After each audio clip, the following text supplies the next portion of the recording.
So this is my story of how Yahuchasad delivered me from the fire.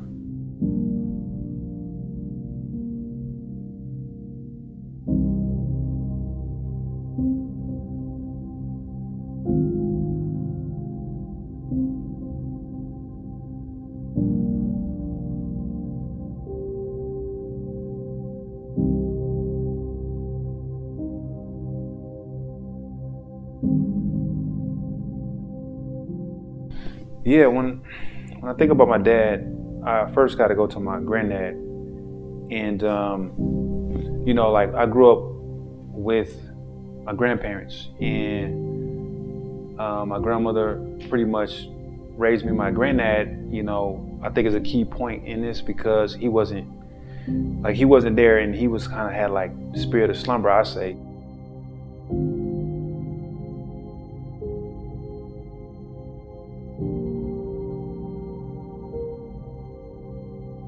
I grew up with my aunt, and we were just like, we usually just had time and you know, to ourselves. And we had this like all these videotapes of like cartoons. That was like when Care Bears and you know what I'm saying, like, you know, Disney stuff was out.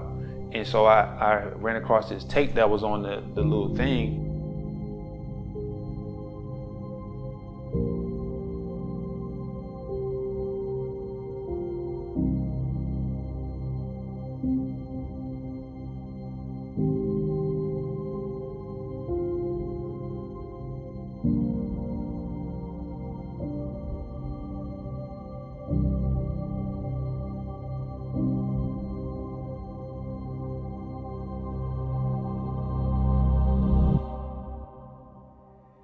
And it was like, you know, pornography, you know what I'm saying? And that was like the first time like I kind of like just seen just something like that.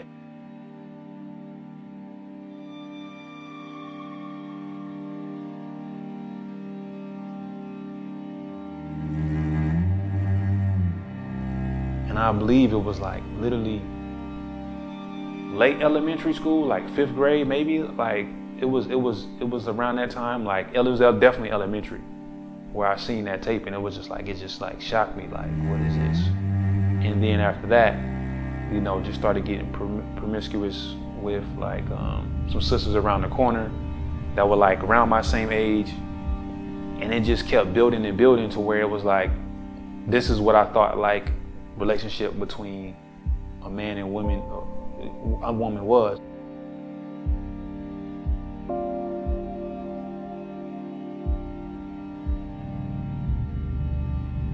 But that's your program, because nobody told you to say, yo, this is wicked. And internally in your mind, you like, well, if my granddad co-signs it, then it must be cool.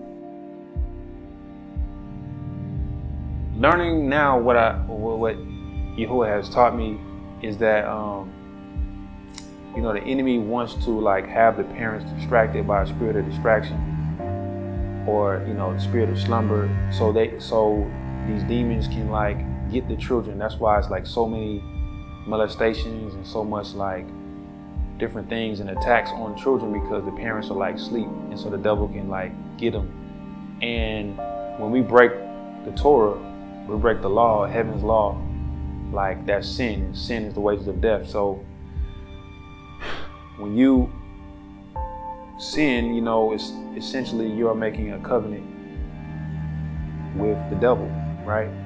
And that's something that they can use in heaven, you know, against you, to like accuse you and to like, you know, wreck your life, you know what I'm saying, and to eventually work them to death.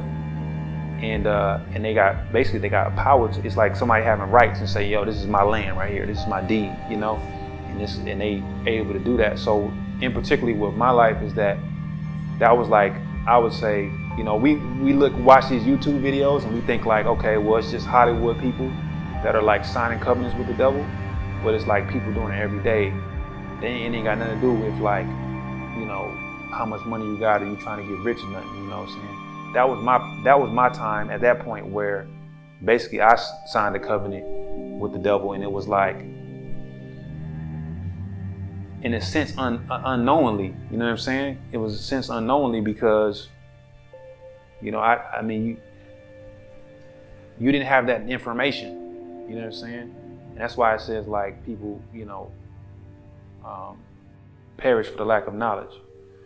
You know, and that's it's just crazy because it's like innocent children like getting jammed up because, and not to put all on the parents, but it's you know, men and, you know, we're priests of the Most High. You know, Exodus 19, we're priests and we're supposed to be watching over our families. You know what I'm saying? And because if we don't do that, like the enemy got free range to do whatever. And so that's kind of what started my journey. And at that point, the enemy had rights for a long time to kind of introduce other things, you know, bigger and more wicked things than that, you know. My grandmother, she ended up dying at an early age from like, you know, stress. You know, she was taking care of us. She would take care of her parents. And then she was like taking care of home, like taking us to practice and everything. And my granddad was out just like, you know, doing numbers and running numbers and different things. Like he owned the pool hall, but he was just doing his own thing. When she died, you know, like I ended up having to, you know, my granddad, he was not even already there, and I think my dad seen that. And before that, me and my dad really didn't have a relationship like that because, you know, my parents were, you know, divorced. I remember the day he came and got me, I was in like 7th grade, and I remember we was like going to like lunch or something, and they called like the principal and was like, oh, like your dad's here, and it was weird because like I never really talked to my dad only a couple of times on the phone, or like where he was like whooping me or something, you know what I'm saying? Like my grandma told him something I was doing, and he like checked in because he was like a truck driver, and he was like, you know, he had I don't know too much about like his former life because you know, they don't really want to indulge that, but I know he was kind of in like, you know, some activity, you know, as far as like, you know, criminal things and stuff like that. So when he came and got me that day, it was just the beginning of a different experience. And I know now that, you know, a part of how he raised me was, you know, some things that he seen from his granddad, his dad, and but it was tough, you know what I'm saying? So that started off so my granddad had the spirit of slumber, and I just think that my dad, he really just, looking back on it, he had a spirit of rejection on him. And that's what started like the rejection process, you know, the enemy using him like every day, you know, literally from like 7th grade to like 12th grade, you know, he was saying like every day, man, you'll never be nothing, you know, you'll never be nobody. And it was just like, at first it was like, you know, okay, you know what I'm saying? Like maybe he's having a bad day, but after a while it was like, okay, this is like really, you know, strange. And I wasn't like knowing about like demons and all that other stuff. Like I was just like, you know, why does he hate me? You know what I mean? So it was tough, man. I remember, you know, many a days I was like, just, you know, for a while I was kind of angry at Yahuwah, you know, like because I was like, man, like what did I do to you that, like, you know, this is happening, you know what I mean? Like, and then like nobody was like, I was praying, but like nobody, like he wasn't really like saving me or anything, you know what I'm saying? So it was just like, it was tough. And then like I couldn't really tell anybody, because if I told anybody, that's gonna make it worse, because, you know, what they gonna do, you know? That's kind of what I would think sometimes. So, you know, of course, naturally, I believe the enemy was working through that to get me to like commit suicide, because I had like suicidal thoughts, and a lot of times in the kind of like low key planned it out, but I wasn't really serious, but just kind of went through the process of it, and then ended up really in college, you know. Well, I left for college, and then like maybe like my sophomore year, I think like the anger and the bitterness had like built up to like all-time high. And like when I left, he had like a stroke like 2 years later. And I remember where it was one day I was back home, And I didn't really want to stay home, but I was just like back home for a little bit. And I remember he was just like, it's like he had a stroke. Cause in me, this is in my mind at the time. I was like, he had a stroke, and I was thinking like, you know, the Most High was like, you know, chastising him like, look what you're doing, you know, to my son. And you would think he would think about that, and he was like still like on like the same person. And it was just like, I remember like back like he was just talking junk one day, and I remember like he tried to like, I was walking out the door, and he had like a knife, and he tried to like stab me, but I closed the door real quick. And then I was like so angry. I went in the room and I was so angry. Like I'd never been this angry. And literally in my heart, I was like, I'm going to kill him, like right now. I'm going to kill him right now. And I was like boosting up, walking back and forth in the room. And then I had called my you know, she's not my mother, but she's like a mother to me. I called her to let her know what was going on. I was like, oh, man, I'm gonna have to take him out, because I just can't take it no more. Like, it was just whatever. So literally I was walking out the door, and it was like the most, like literally like she pulled up. Like, I don't know how she pulled up so fast, but she pulled up like and came in the front, the side, like he was right here, and the side door was like right here, and she pulled up, was like, let's go.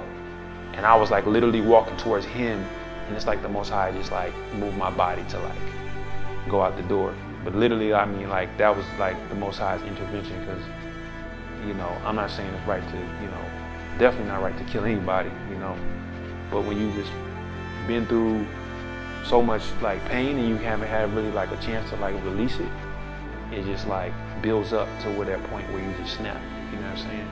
So I know that was the Most High, you know, stopping that, because, you know, who knows what would have happened if that didn't happen, if he didn't step in there. So that was the beginning of like kind of like a lot of bitterness for me,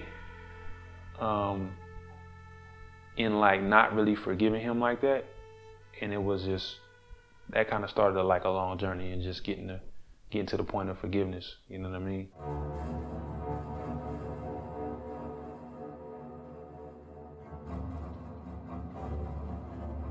The void was like,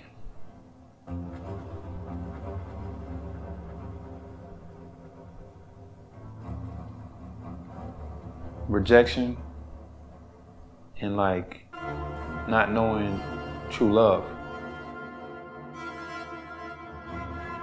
you know?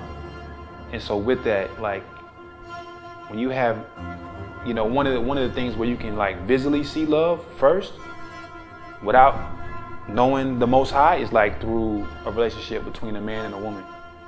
So when I seen that visually, that's what I thought love was, but it was wicked. So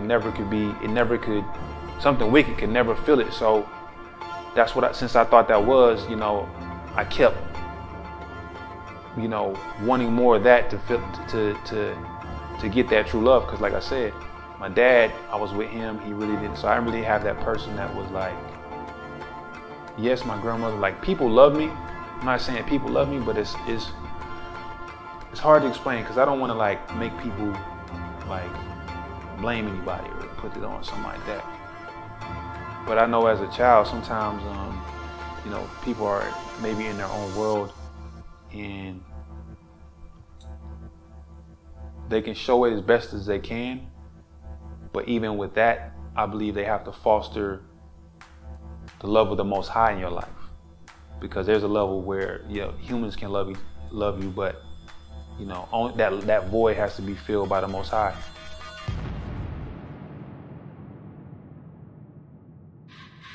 So that void that was there, you know, it started with porn, you know, starting with that videotape, and throughout like high school and college was just like getting more into porn.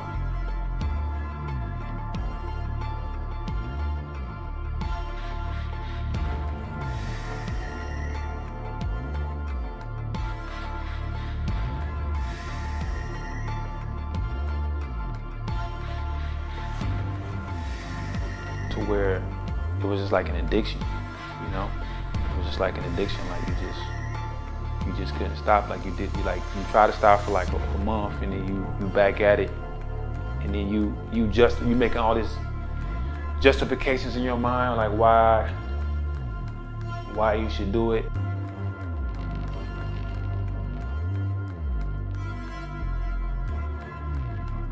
Why it's good, and you just going back and forth, and then that led into like, you know, self-pleasure and masturbation and stuff.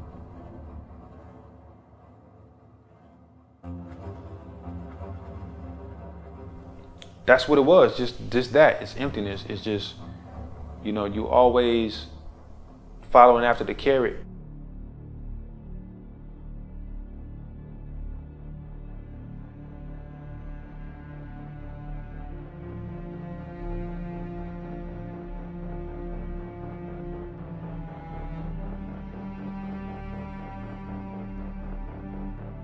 Following after that spirit of lust, and you never can catch it, you know?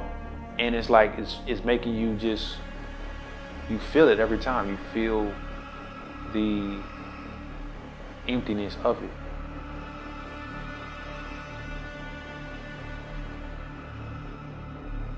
But you somehow think that you're gonna get it soon, right?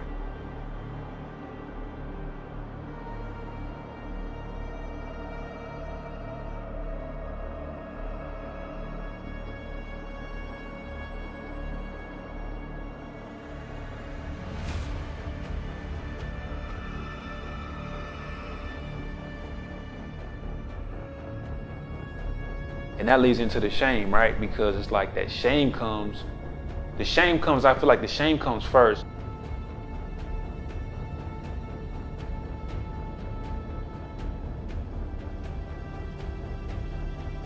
Where you feel like, dang man, like I know this is wrong, and you're convicted. But it's like, then the program goes off, like, but it felt good. And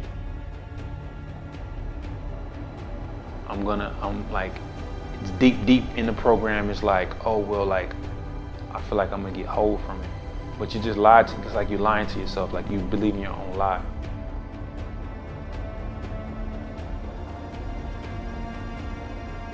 Like for years, like, I was always in like a leadership position, and like sharing, like when I came into the truth, it was like in 2009.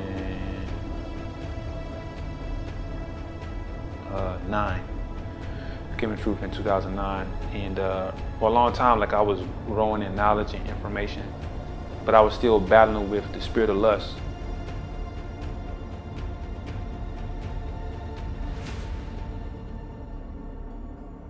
You know what I'm saying? Like secretly, and was just like hiding it from people, you know, and really, and it's funny because I would go back and read those scriptures about what Yahuchasad said about being a hypocrite, and about those people going to, like, you know, the outer darkness and gnashing of teeth.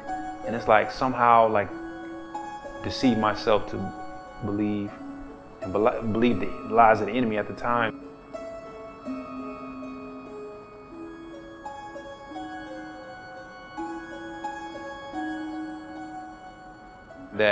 That wasn't talking about me. It was just like, that's just about everybody else. But Most High loved me, and I ain't, you know, I'm good.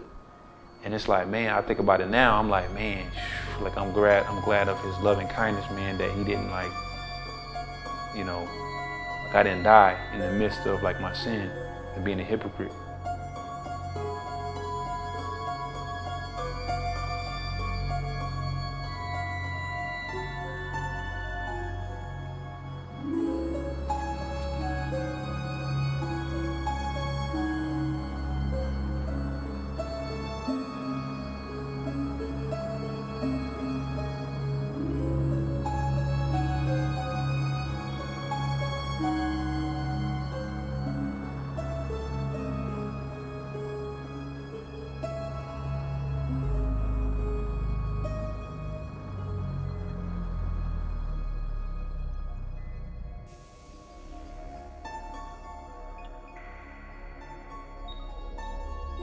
for years, just like talking about Yahuchasad, talking about all this other stuff, but was like behind closed doors, was like fornicating and, you know, porn and just all kind of stuff.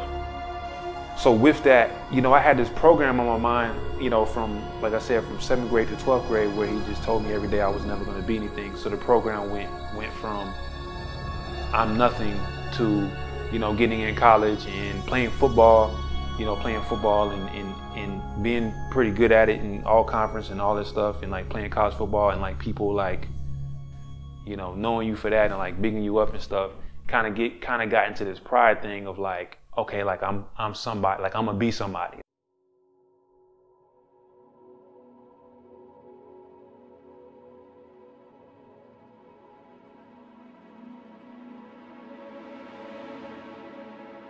And so my whole thing was like, I'm going to the NFL, nobody's gonna stop me, and, you know, of lifting weights and up. And it was really serious, because I was like, you know, setting records at school and just like, you know, strongest person on like the you know, defense and stuff like that, pound for pound and stuff like. So I was like really taking it serious. Like, this is like my validation of like getting to the NFL would be my validation of like, oh, I'm somebody. Like, that's what the program was running in my in the background, and because I played football ever since I was like 4 years old.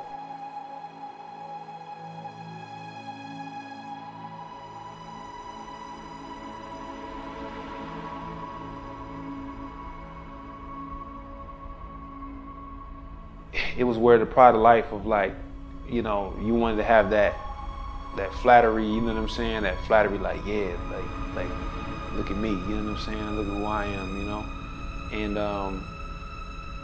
it just gave you that validation, you know what I'm saying? It gave you that validation that, you know, people want, you know, making people want to like you and, you know, love you, and it's really like a cry for help, really, to get the real love of Yahuwah.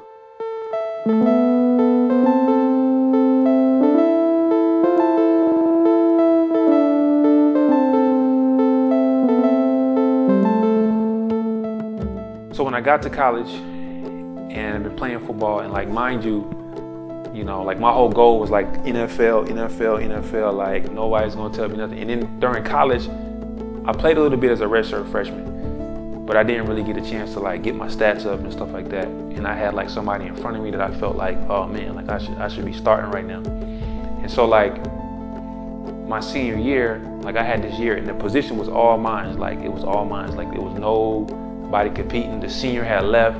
It's like, no, this position is mine. I can, you know, I get a couple stats. Like I'm in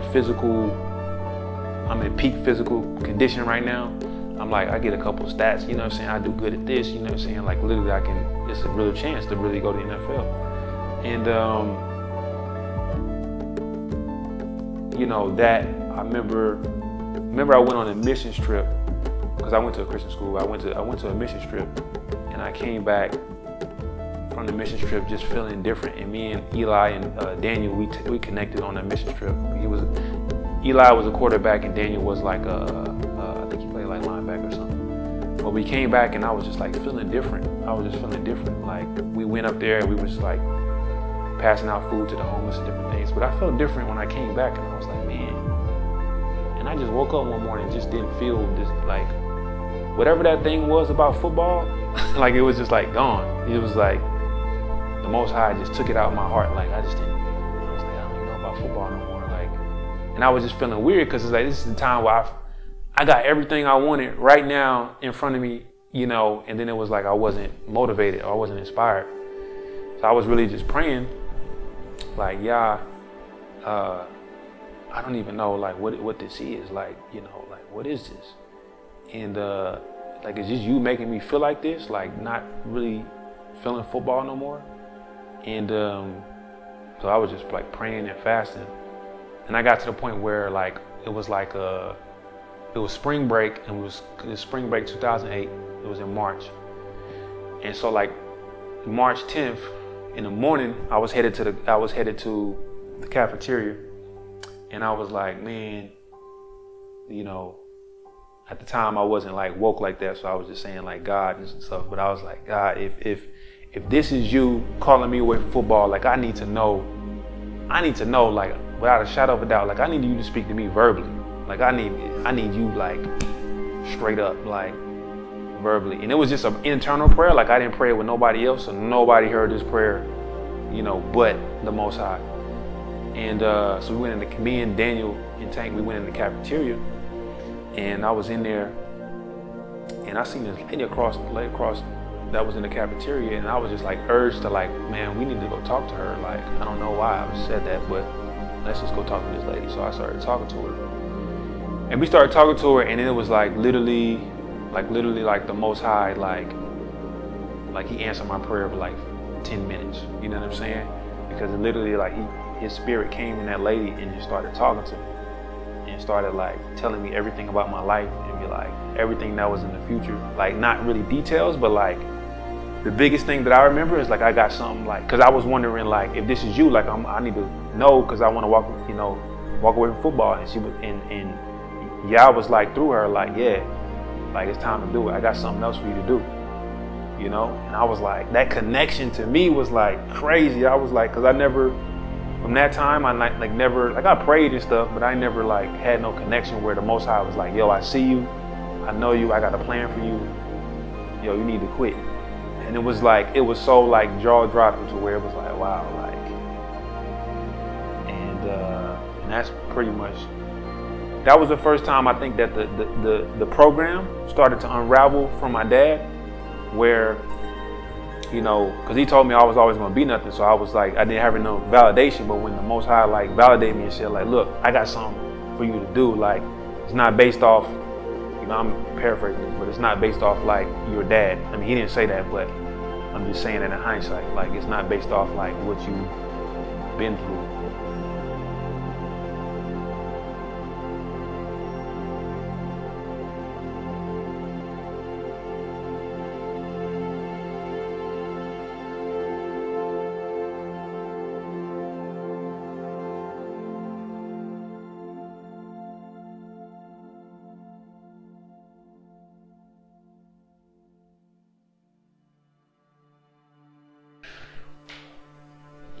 It's crazy because it's like when you like get on this path of like sin, it's like it's like levels that you think you would never go, but like when you in it, it's like it just keeps getting worse. You know what I mean? Like it just keeps, it's like it gets worse and worse. It's like, and the temptations are like, you know how that's how the devil set it up to where it's like so easy.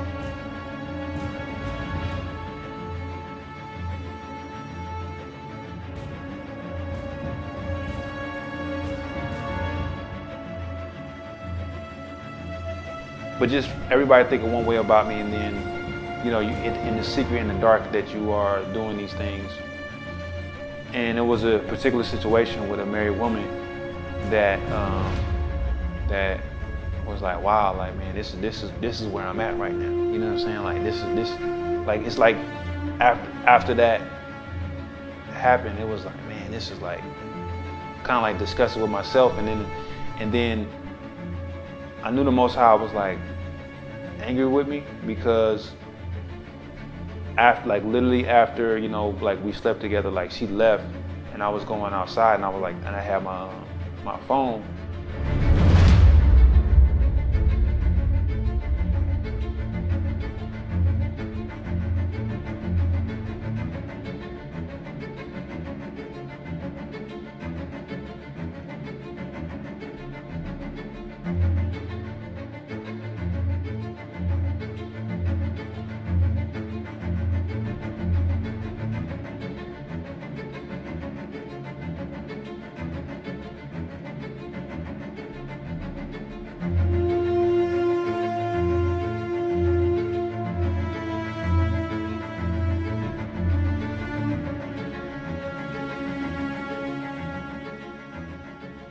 One of the football players, he texted me, he was like, I see you.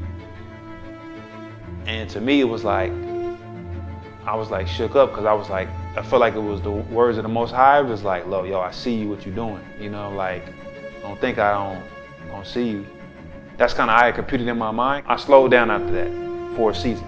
Like, I slowed down after that for a season and was like, okay, like, I really want to be in a relationship. But, you know, when you under the power of lust, man, like it ain't that easy to get a move around.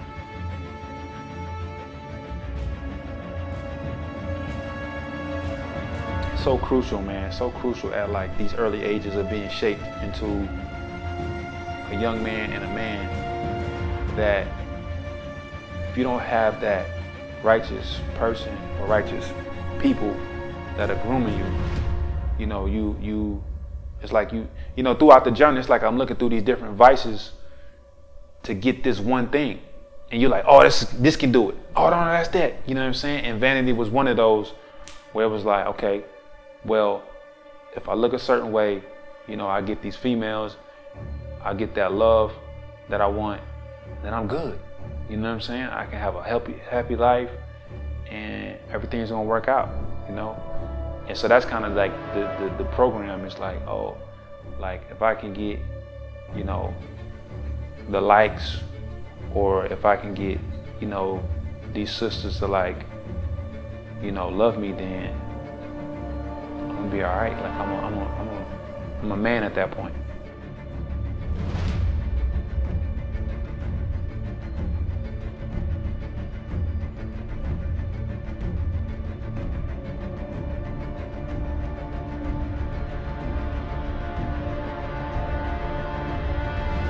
Fantasy with the money, like, man, so it was like, that's another thing. So then it flipped to that. So, you know, if you have read The Wilderness, you kind of see about my story about going to Africa, right? And this was like a major example. It's been other things, but this is like a major thing of like, you know, in 2014, I went to Africa like 5 times, Ghana, you know, and it's crazy because some people never been, but it was like, those trips were based off of, you know, a fantasy of like getting money. You know, we were connected with some people that were in Ghana, and we were, you know, doing this deal about to get some, you know, gold and all this stuff, what they were promising.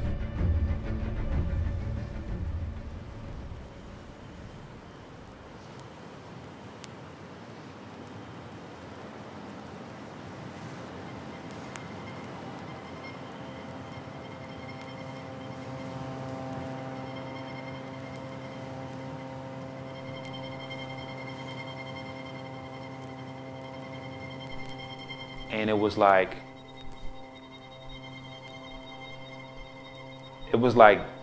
if you weren't like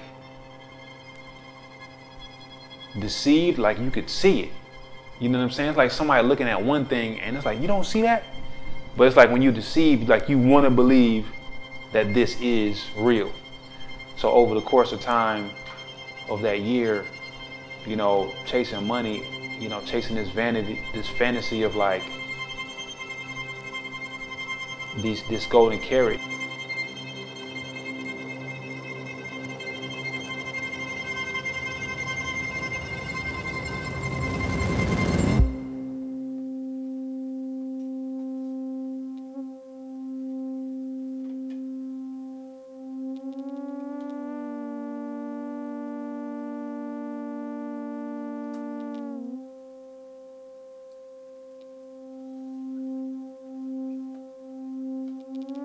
You know, ended up getting deceived and getting hurt. You know what I mean?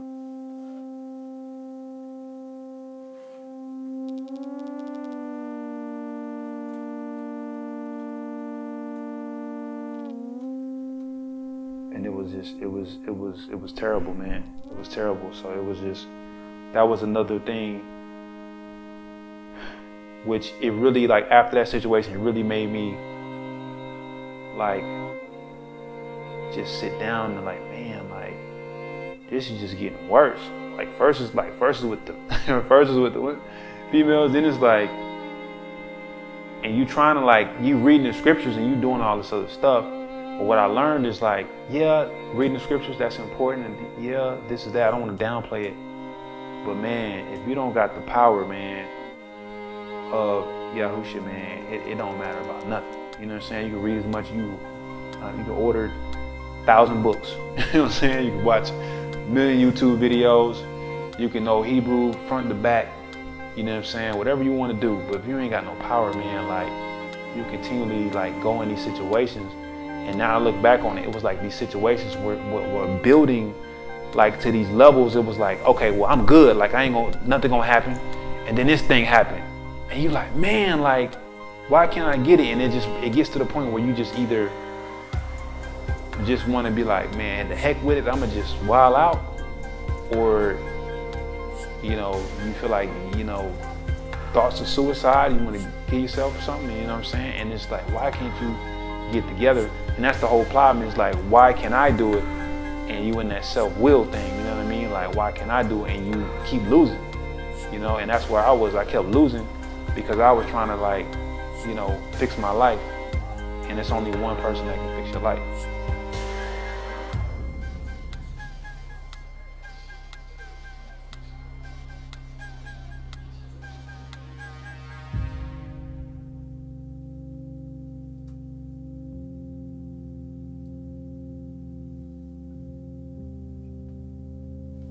There was a couple events that, you know, broke me down.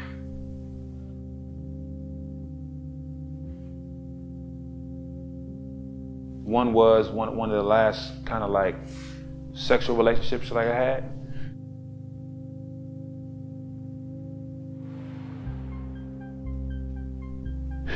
That kind of started it.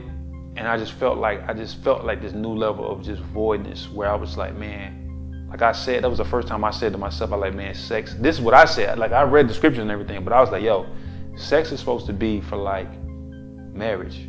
Cause y'all supposed to like exchange energy. They're supposed to receive it. And it's like this next level thing. And I felt the void in that, like, man, this is not, like, I don't even, like, this is terrible. You know what I'm saying? Not just it wasn't just the conviction part, like, oh, I ain't supposed to do that. It was like the void, like, no, this is supposed to be with somebody special to receive like my essence. You know what I mean? And so that just had me like twisted for a long time. And then that's when I got engaged.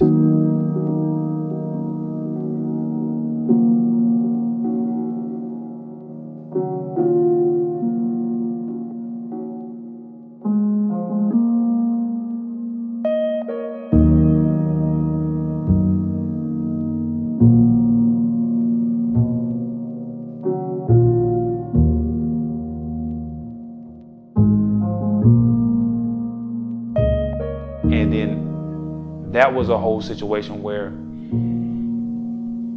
throughout that situation, I had thought I found the person.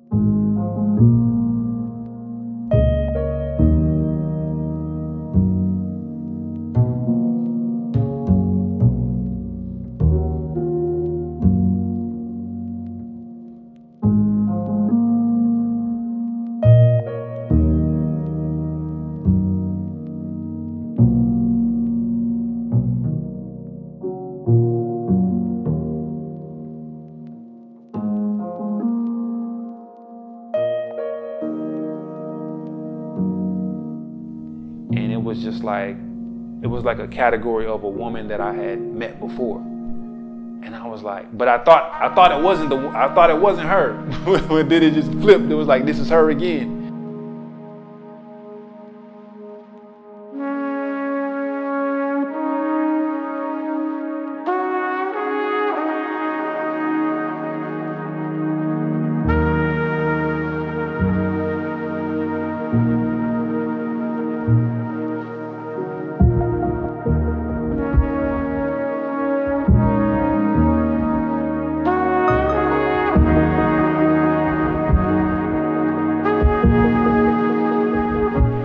And it was like, after the engagement was off and everything, and I came back to sit down, I was like, yo, why do I keep running into the same woman? You know what I'm saying? Like, it's like, I don't think it's her at first, and then she just transforming and it's her again.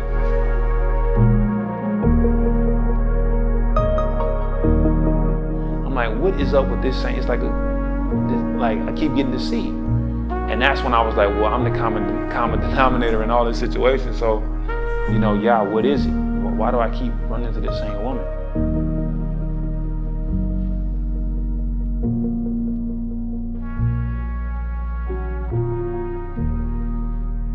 And then that's when, you know, yeah, I started breaking it down to me. And I believe that was my broken point. When, well, second to the broken point is when, after the engagement, I came back and I just had all these questions about myself, like why do I keep getting to this situation? And that's when like the inspiration for the book came. I didn't know it was a book at the time, but Most High just started revealing all these things. Like, this is why you keep running into these women, because these are the issues that you've never dealt with. This is the issue with your parents. This is the trauma that you never dealt with. Like, you are attracting yourself. You know what I mean? So if you're mad at anybody, you know, be mad at yourself that you keep attracting you. You know what I'm saying?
I was wanting to really get free from the spirit of lust. Like, I had got off the porn, you know what I'm saying? Like, it was a self-will thing, but, you know, moderately got off the porn, I would say. Let me say that, moderately got off the porn. And just like, but was still in some other stuff, but I really wanted to stop. Like, I really didn't want to do it no more. Like, I was done. But then I started noticing like strange things would happen to where it was just like I would be overcome by the feeling and couldn't just stop myself. Like, just couldn't stop myself from even just fornicating or like wanting to watch porn or masturbating and stuff like that.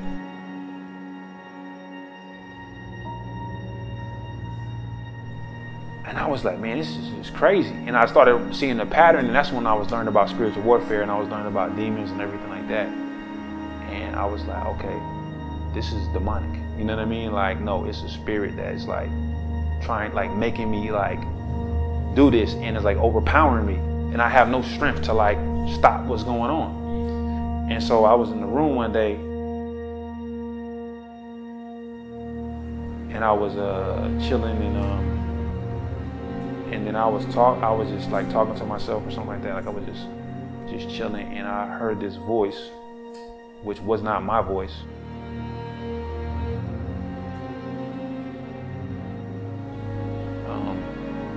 Like, speak through me to say something. And I was like, what the heck is that?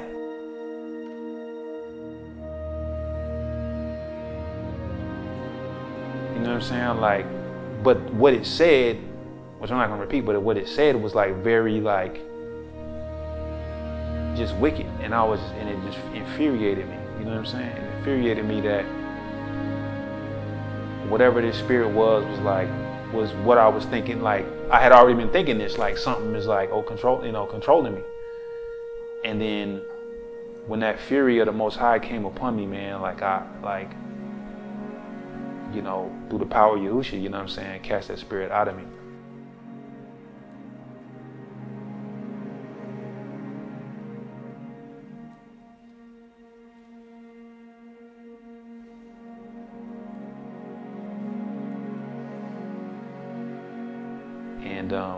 And then after that, I just started noticing the change where it was like I would be tempted and stuff, but it didn't have power over me. It was like I could in Yahushua rebuke it. And I was like, man, this is real, you know. And ever since then, you know, thanks be to Yahuwah, you know what I'm saying, been walking in the power of Yahushua and set free. Remember I said like early on, like at 4, like that was one of the covenants. So it was like I went through this process of like, okay, understanding that it's like a legal agreement. You know, they come into you like, yo, I got legal rights over you. So after it was set free from that spirit,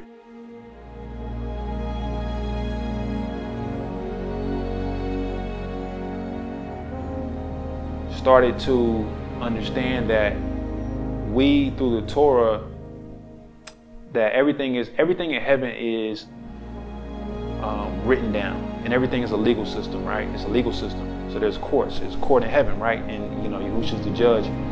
And so the enemy, the scriptures say that the enemy accuses us day and night before Alahym. So he's accusing us with the things that break the law. You know what I'm saying? And you trying to pray, he's like, oh, he's trying to pray about that? Oh, but yesterday he was looking at that girl. He went to go sleep with that girl right there. How you gonna give him what he talking about? That's what the devil is like, you know, doing every day. And so I understood, and the revelation came to me that, you know, that the only way these covenants can be broken is through the blood of Yahushua. You know, what he did, you know, on the tree, you know what I'm saying, 2,000 years ago, and dying and resurrecting 3 days later, because he's the only way that, because we as humans, we imperfect because of Adam. So somebody had to take the fall, somebody had to take our death that we supposed to get. Somebody had to take that death. And then somebody has to cover us from the death that we should get. And so their highest, the testimony of Yahushua through his blood is how, you know, we overcome the beast.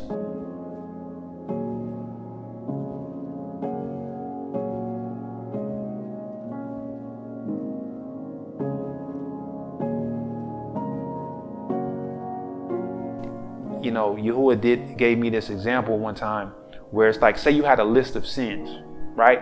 And when you get to court, he's like, yo, he said, I'm perfect, and I made you perfect, and I'm expecting you to be perfect.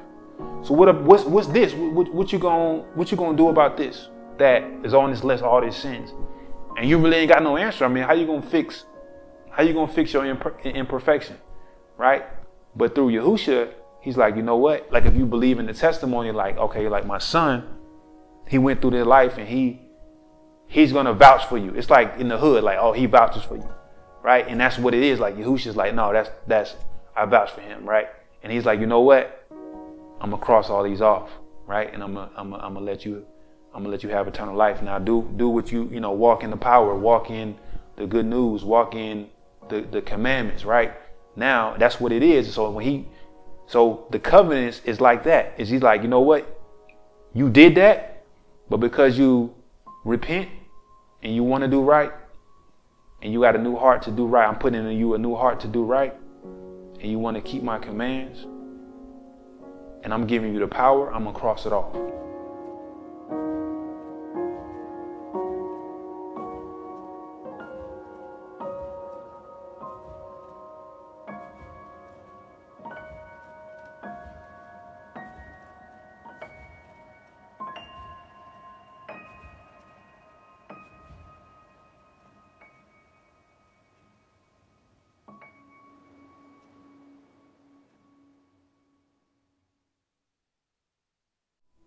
And now I'm not only cross it off, I'm gonna give you power to overcome this every time it tries to come on you or whatever. Because remember, in the beginning, we originally had dominion over everything that creepeth on the earth.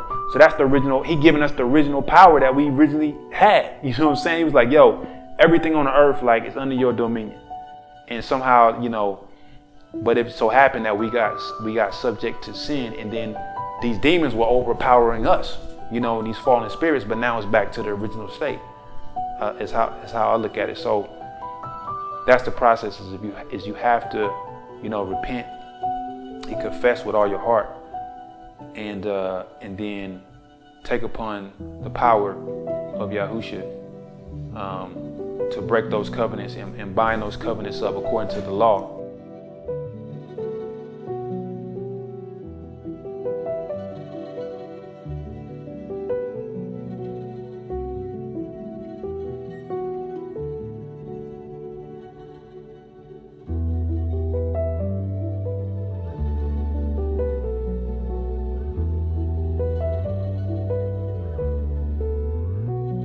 Once you do that, you know, we are judges. We are judges. So you have to, the written right ruling, you know, like what happened that was out of pocket, what happened that broke the law.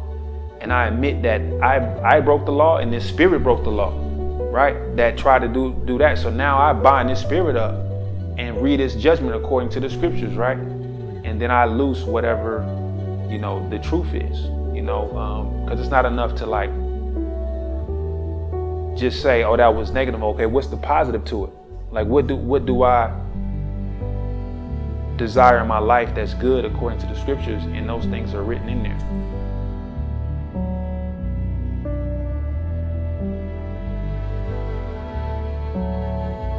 Man, I always think about this story in the scriptures where it's talking about the man. It was a man, he was crippled, right? And so every time they would stir the pool in the year, whoever got into the pool first, they would get healed.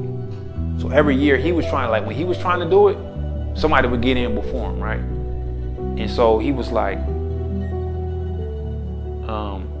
so when Yahushua came to him, he was like, man, do you want to get healed? And it was like, it's kind of like it almost sounds like one of those cynical questions, but it wasn't.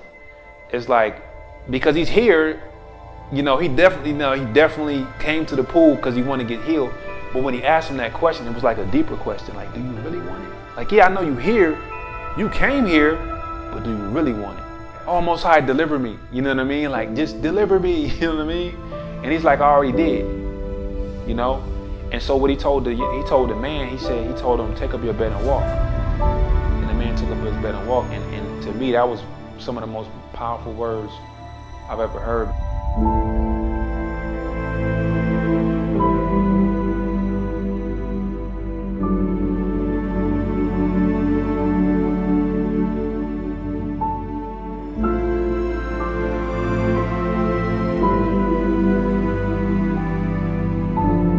The power of Yahushua came upon me to take upon the authority, you know, because that's what it is his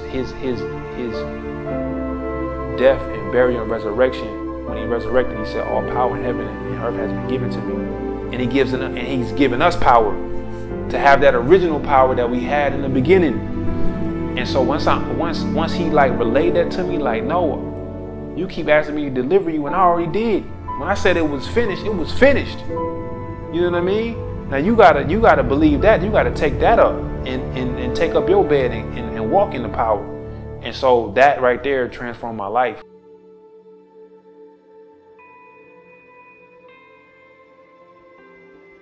I just encourage anybody that if you are struggling with anything and seeking deliverance, that he's already delivered. He said it was finished. And so what you have to do is prepare your heart and prepare your mind to repent, confess, you know what I'm saying, and go through the process to receive the power of the Ruach HaKodesh, to set apart spirit, to get free. Because that's the only way. You know, you're not going to do it by your own might, your own strength. It's not going to happen.